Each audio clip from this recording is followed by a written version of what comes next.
भगवान श्री योगी रामसूरतकुमार की जय। सर्वं योगी रामसूरतकुमारार्पणमस्तु।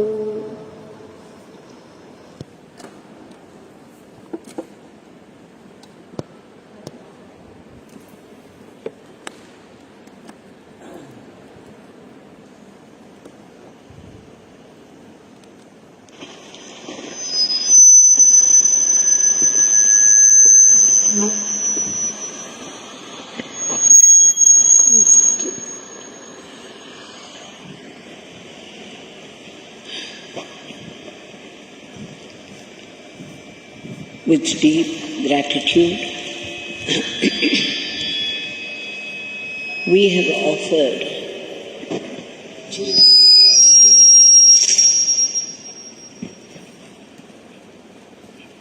offered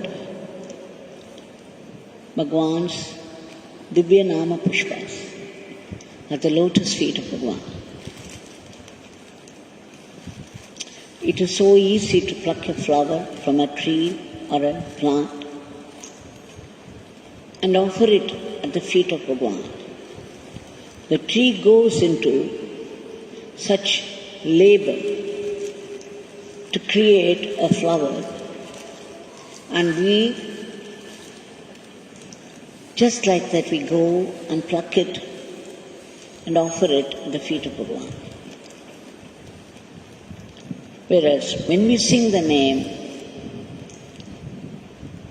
Bhagwan had said several times, when you chant the name of God, when you chant the name of Rama, Rama is instantly present. When you chant the name of Shiva, Shiva is instantly present. When you chant the name of Yogi Ramsuratkumar,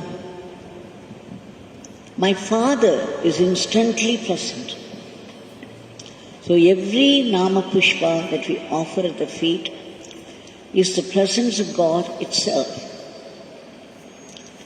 It's not equal to just plucking a flower and offering it at the feet of Bhagwan. So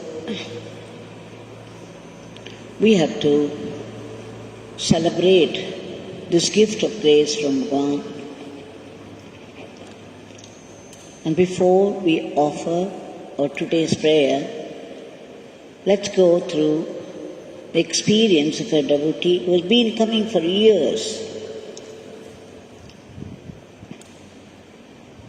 It surprises how Bhagwan's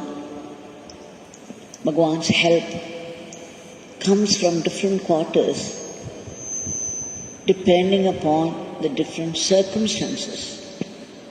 How intelligently it operates to meet the need of the situation.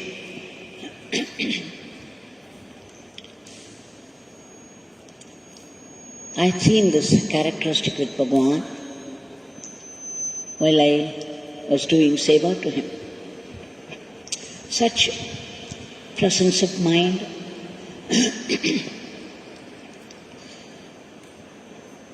and total involvement. He would say, this beggar can do only one thing at a time, which meant when he did that one thing, he would put his entire being into it.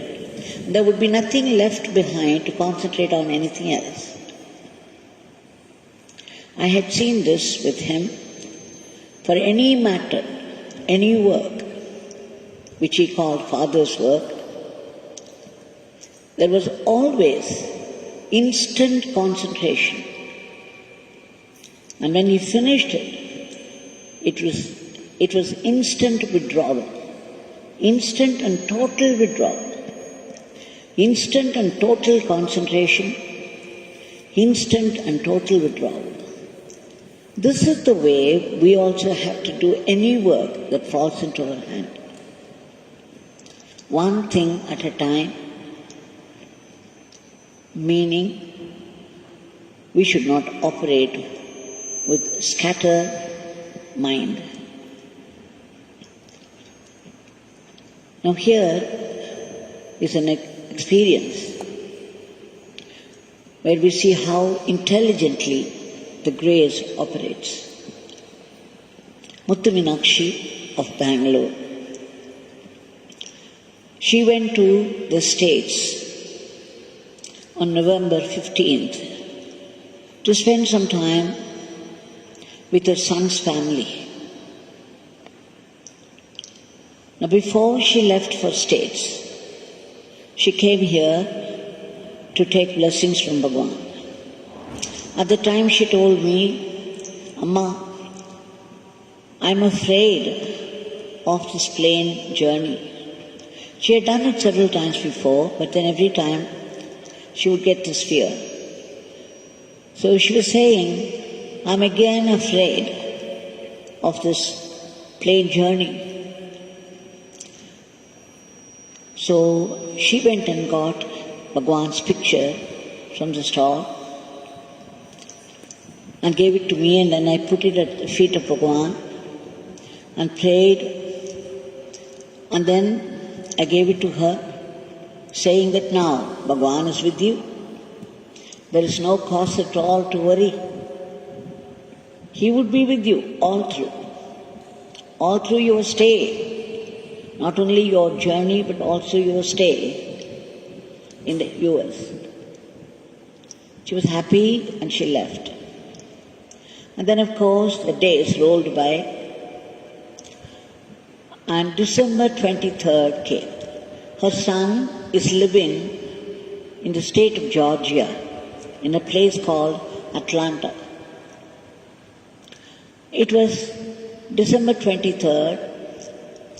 It's a Christmas holidays everywhere in the States. Now the children, the parents have to give some entertainment to the children. Vigilant, Muthumeenakshi's son, decided they would take the children to Chicago. That is in the state of Illinois. Spend those Christmas holidays there and come back on the 1st of January. So they have 3 children. So Vigilant, his wife, the 3 children, and Muthumeenakshi.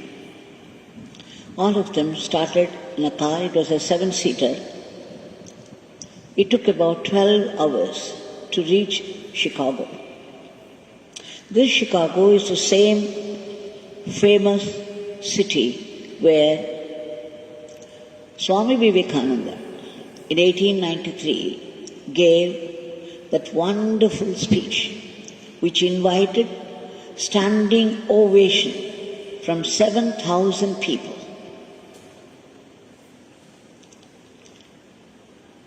So these people celebrated.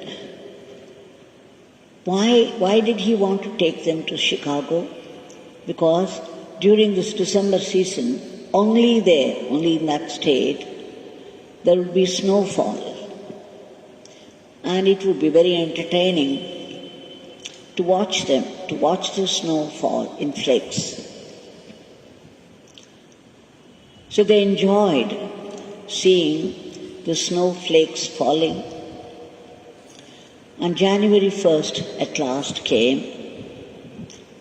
They had planned to leave on January 2nd morning. But then all of a sudden, it struck Vigilant and his wife to leave on the night of January 1st itself.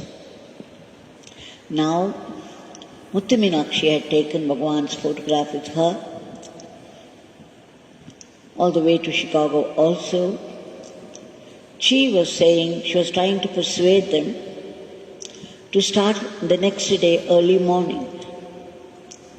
But then they said, it is a night time, if we drive, the children would go to sleep, they would not feel restless.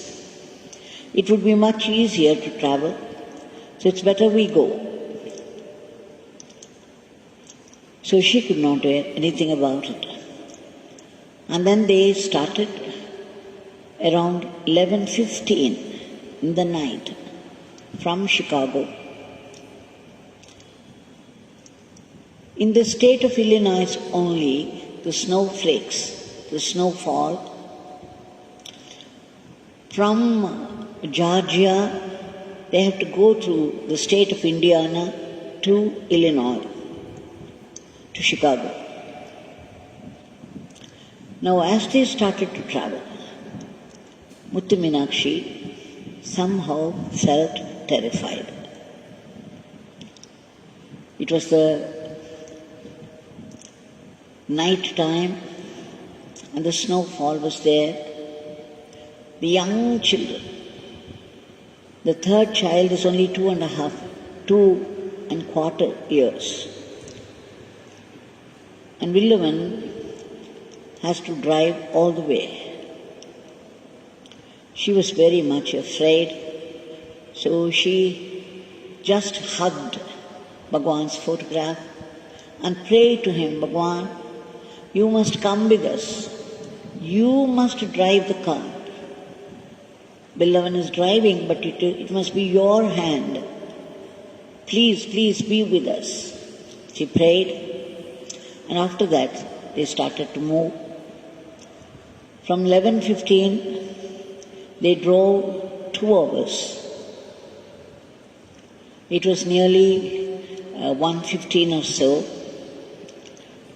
And in the car, Beloved started driving. Beloved was at the steering wheel. And his wife Charu was seated next. The middle seat, they could flatten the whole thing. And they made a bed for Muthumeenakshi and the 2 children. And the third compartment was the baby seat. So the child went to sleep and they had put the child in the back seat. All was well. They were going. And about 1:30, Vigilant kept saying all through the journey, Amma, you don't sit up. You don't look around. You go to sleep. You lie down. He was afraid that Muthumeenakshi would be afraid. So she just hugged Bhagwan's photo to her heart and kept on chanting and praying that somehow we should drive through these 12 hours and reach our state. Bhagwan, please be with us, please be with us. Now suddenly, about 1:15, she heard Vigilant say to his wife, what is this?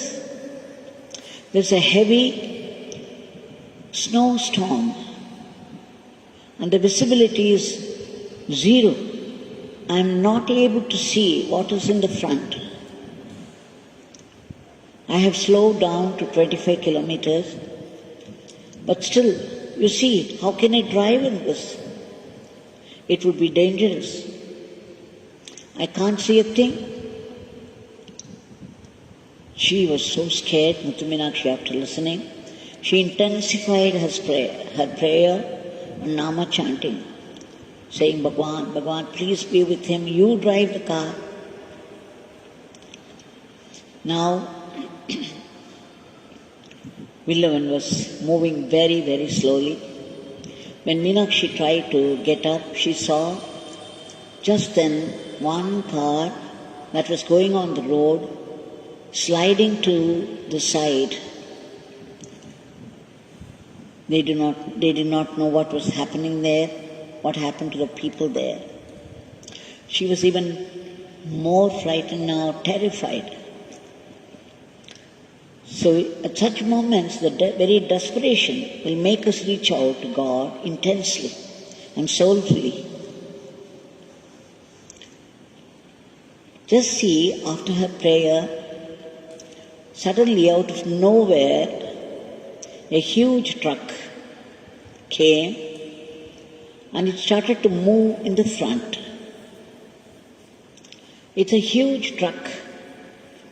And therefore, when it came to the front, when it took over, it overtook the car and came to the front and started to move. Because of it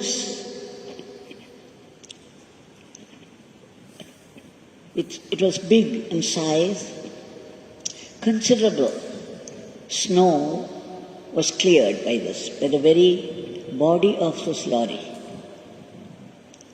So as the lorry moved on, the snowstorm continued. It didn't stop, but the snow that was falling,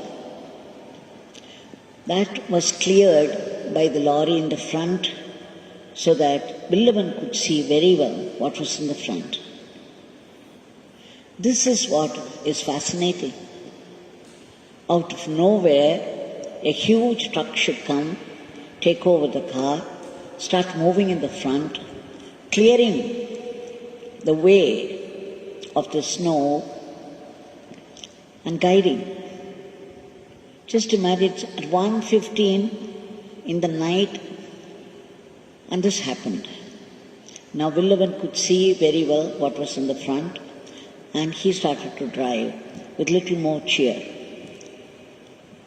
He said, she heard him say, Muthumeenakshi heard her son say to his wife, just see what grace.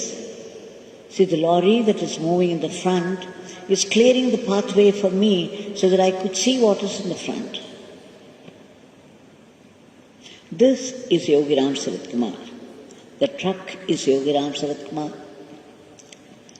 Nothing happened to the environment. The snowstorm, the blizzard continued, but somehow they managed to drive through because Meenakshi was praying all the time that Bhagwan should drive the vehicle through the hands of her son. A very practical solution. And once they reached Indiana, crossed Illinois, they came to Indiana, there was no snowstorm. After that, he increased the speed, and about 1 o'clock in the afternoon, they reached home, Atlanta.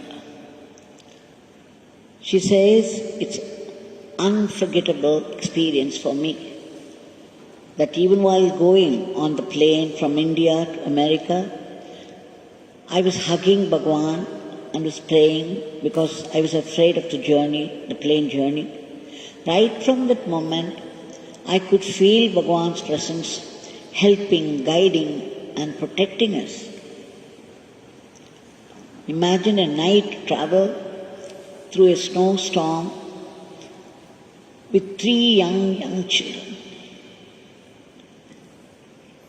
Only Bhagwan could save, protect people from such situations, and so intelligently at that.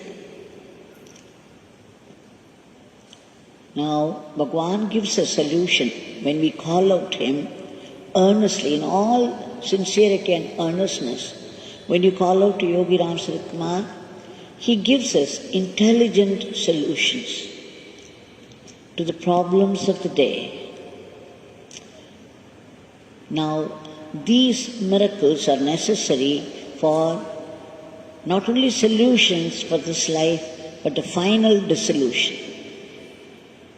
Every such event where we intensify remembering him, where we get a solution to our problem, will in turn intensify our faith, our bhakti towards him, our closeness, our kinship with God.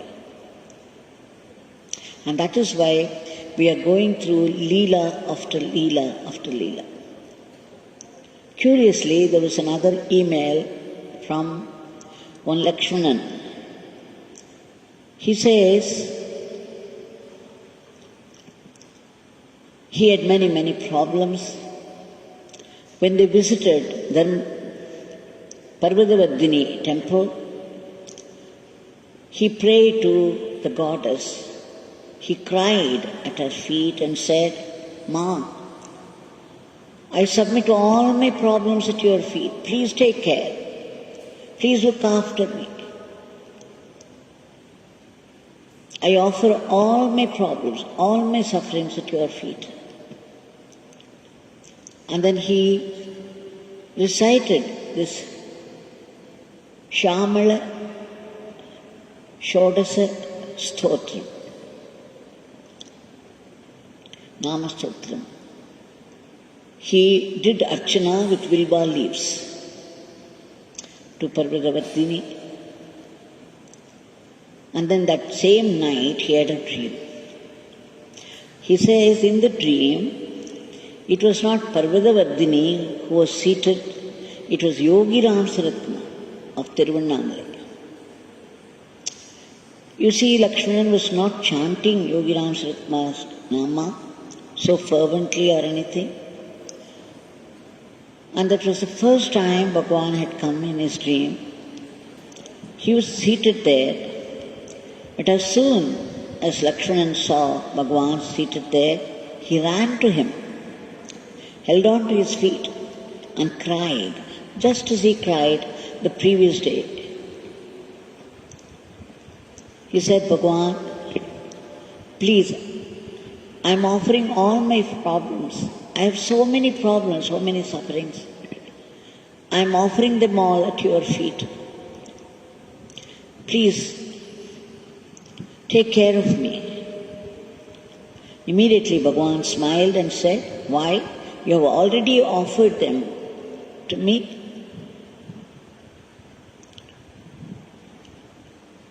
You have offered all your sufferings to me, all your problems to me.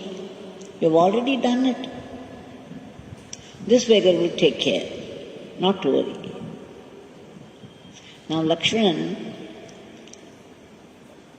is asking the end of the paragraph, Ma, please let me know what the meaning of this. I was praying to Parvatha Vardhini. I was offering my problems to her, praying that she should take care of them. And here Yogi Ramsuratkumar presents himself in my dream, and he repeats the same sentence that I spoke to Parvatha Vardhini. What could this mean? What could it mean? Except that the Parvatha Vardhini and Yogi Ramsuratkumar both are one Chaitanya, the one God. Different manifestations, but it's one God, essentially, the one Chaitanya. So how could he not know? He not only knew that, he visited Lakshmanan in his dream and offered, because the statues in the temple, they don't speak to us. They may not offer, they may not give any indications. But these living gods, they appear, they somehow reach out to us in some way or the other and pass on the message how they take care of us. So it is Yogiji in every form, all the time, helping us, guiding us, protecting us, merely at the call of his name. Now this Yogi Ramsuratkumar Bhagwan is here right in front of us. We shall offer our today's prayer. Bhagwan, we beg you, there is nothing that you do not know, there is nothing that you cannot do. And you are everywhere. Thou art Sarvagya, Sarvashaktiman, Sarvavyapi. We seek your immediate divine intervention to free the entire humanity from the clutches of this dreadful virus and bring back normalcy in every aspect of life, everywhere. Bhagwan, right now, more than any other country, India,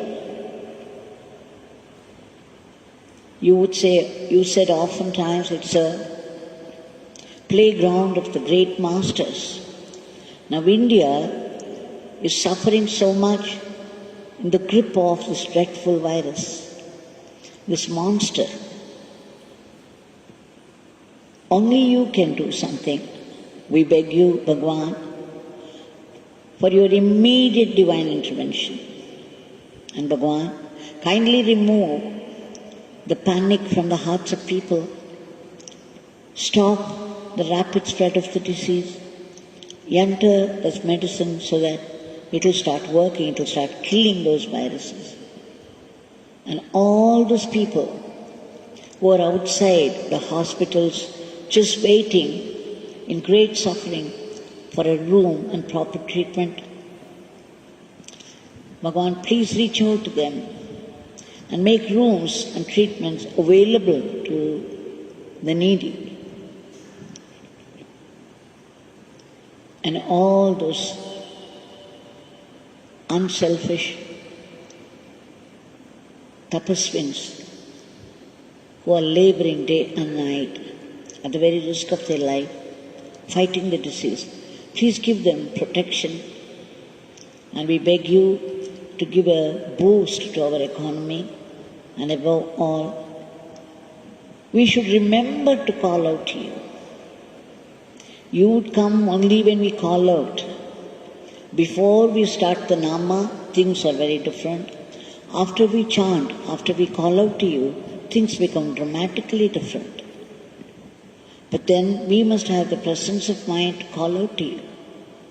Even that is your grace. We beg you again and again to bless us with constant remembrance of your name and the right attitude to life, that we be the fitting instruments in your hands, not in the hands of Maya. And Bhagwan, give us that purity of mind. Bless us with the vision of seeing only your presence and your blessing in every event of life. Jai Yogi Ramsuratkumar.